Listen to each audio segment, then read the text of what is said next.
Kita akan melakukan penutupan transkateter pada pasien dengan model sekundum ASD dengan langsung. Selanjutnya saya akan membacakan data pasien. Pasien ASD laki-laki usia 6 tahun 4 bulan. Pada tahun 2015 pasien datang ke rumah sakit Adam Malik dengan keluhan pasien tampak lemas, menyusu terputus-putus dan ispa berulang. Dari hasil pemeriksaan ekokardiografi tampak kebocoran jantung. Kemudian pada tahun 2016 pasien mengeluhkan berat badan sulit naik dan tampak lemas. Pada saat itu dilakukan pemeriksaan ekokardiografi, didapatkan bahwa kebocoran jantung sudah menutup.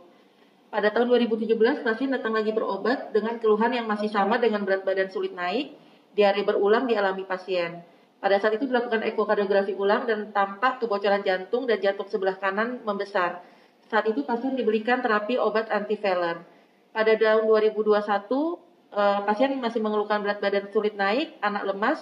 Dari dilakukan pemeriksaan ekokardiografi didapatkan hasil moderat sekundum ASD dengan right-sided enlargement. Pada tahun 2022, pasien direncanakan untuk transkateter ASD closure.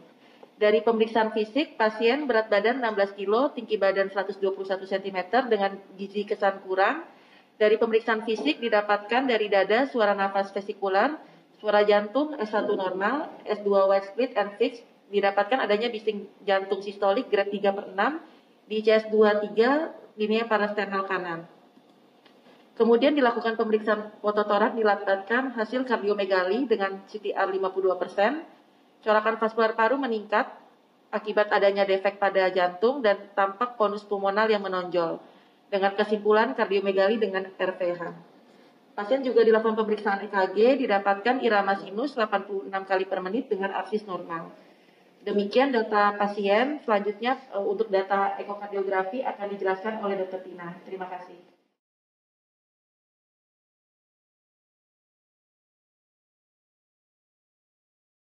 Terima kasih Dr. Putri.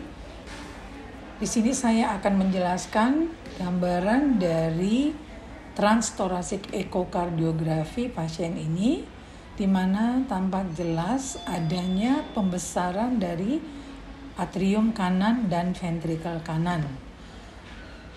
Pada gambaran selanjutnya ini menunjukkan terlihat adanya defek pada intraatrial septum, ya, kelihatan jelas flow-nya menyeberang, dan juga menunjukkan gambaran adanya regurgitasi dari katup tricuspid-dalis, yang mana regurgitasi ini masih regurgitasi ringan dengan pressure gradient sebesar 30 mm mercury.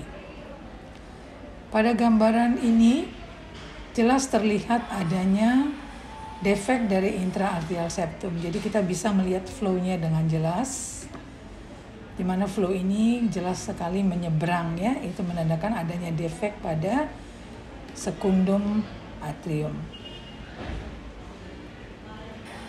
Nah, gambar ini menjelaskan juga lebih tepatnya di sini ukuran daripada defek adalah sebesar 10 mm dengan jarak dari intraatrial septumnya sebesar 31 mm. Terima kasih. Assalamualaikum warahmatullahi wabarakatuh. Pada hari ini saya di sini bersama dengan Dr. Tina dan Dr. Putri akan melakukan tindakan intervensi penutupan atrial septal defect sekundum pada anak usia 6 tahun dan 4 bulan. Sebelumnya, Dr. Putri sudah menjelaskan tentang riwayat penyakit, pemeriksaan fisik, X-ray, dan EKG pada anak ini. Dan kemudian diikuti oleh pemeriksaan ekokardiografi pada pasien ini. Sehingga kami memutuskan untuk melakukan tindakan penutupan pada pasien ini. pasien ini akan kita lakukan penutupan, segera akan kita lakukan. Terima kasih. Jadi kami memulai tindakan dengan mencari akses vena ya dengan menggunakan sheet 6 frank. Kemudian setelah itu kami masukkan kateter MP 6 frank ke pulmonal vein ya. Dan setelah itu menggantinya dengan delivery sheet untuk nantinya sebagai jalan masuk device ya. Setelah kami mengevaluasi dari ekokardiografi ya, ukuran ASD pada pasien ini sekitar 10 mm dengan LASD-nya 30 ya. Kami memutuskan untuk menggunakan alat Amplatzer septal defect ya, dari AGA dengan nomor 16 ya untuk menutup lubang ASD pada pasien ini. Ini proses menempatkan device ke dalam wire ya, kemudian dipastikan bahwasanya alat sudah terkait dengan baik dan kemudian alat kami masukkan ke dalam loader ya, ke dalam loader. Jadi loader ini nantinya akan dihubungkan dengan delivery sheet pada pasien ini. Kemudian setelah itu, setelah dihubungkan dengan delivery sheet, kemudian kami mendorong wire, ya, mendorong device sampai ke ujung dari delivery sheet pada pasien ini. Ini kita lihat, ya, ujung dari delivery sheet itu ada di pulmonal vein. Kemudian ada device tersebut sudah berada di ujung dari alat.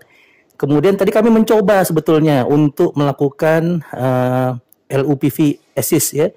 Akan tetapi belum berhasil. Kemudian kami melakukan cara klasik, dicoba beberapa kali, ini slip ya, dicoba beberapa kali slip. Memang dari ekokardiografi sebetulnya sih septumnya bagus-bagus saja, baik ya, rimnya itu baik ya, semua rimnya. Jadi setelah beberapa kali dicoba masih terjadi slip ya. Ini setelah dicoba, kalau dilihat device sudah berada baik di ASD. Dan setelah itu kami memutuskan untuk merilis ya, ini pasiennya sudah dirilis ya, device-nya ya. Terima kasih.